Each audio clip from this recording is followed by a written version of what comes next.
Ayan, dito tayo sa ating okra. May nakuha na tayo ng dalawang. Medyo malalaki din pala ang bunga niya eh. Ayan. Pakita ko sa inyo once na maubos natin matanggal lahat dito. Ayun.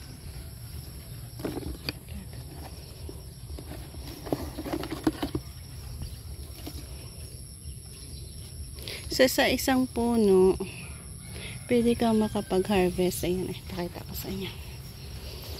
Di ba, pinutulan natin yan. Itong mga old na okra natin eh. Sa isang puno, pwede tayo makapag-harvest 3. 1,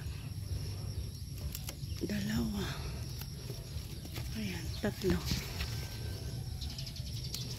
Yan ang kagandahan sa pag-pro natin. Ayan, 1, 2, 3. May 4, 5 tayong branches. So, yan ang old niya. Oh. Kagaya niyan. Nag-produce din siya. Tumubo. Medyo madami-dami din ito. Ilang puno lang ito. Pero, siguro more than. Ayan, ang ganda. Oh, ito na, 2 yung pwede natin makuha ngayon. Ay, tanggalin. 1. 1. 2.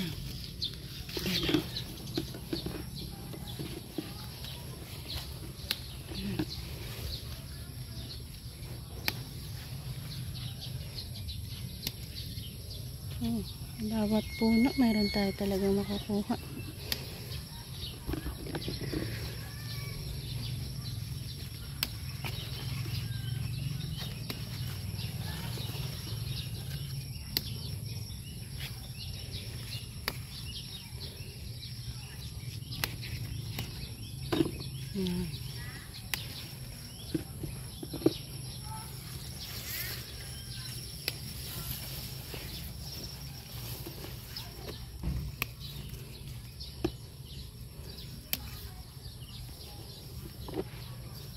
Balikan mo, may makukuha at makukuha ka pa rin yan. Kunti lang na. Ayan, ang isa pa ito. Mga namimiss. Ito din. Pula.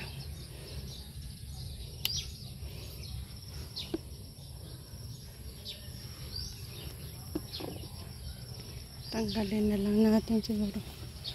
Langanin pa yan. Ipakita ko sa inyo ang kabuuang aking harvest eh.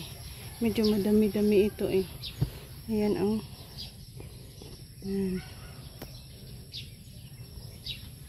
So, ito ay ang aking kabuuang na harvest ngayon. Mga iba-iba lang. Meron din tayong crooked pipino. Of course, ang ating patola. Patola. Dalawang pipino ang ating nakuha. 2 ampalaya. At yan ang ating okra. Thank you for joining me sa aking masaganang harvest ng ating mga okra. So, bye-bye and God bless.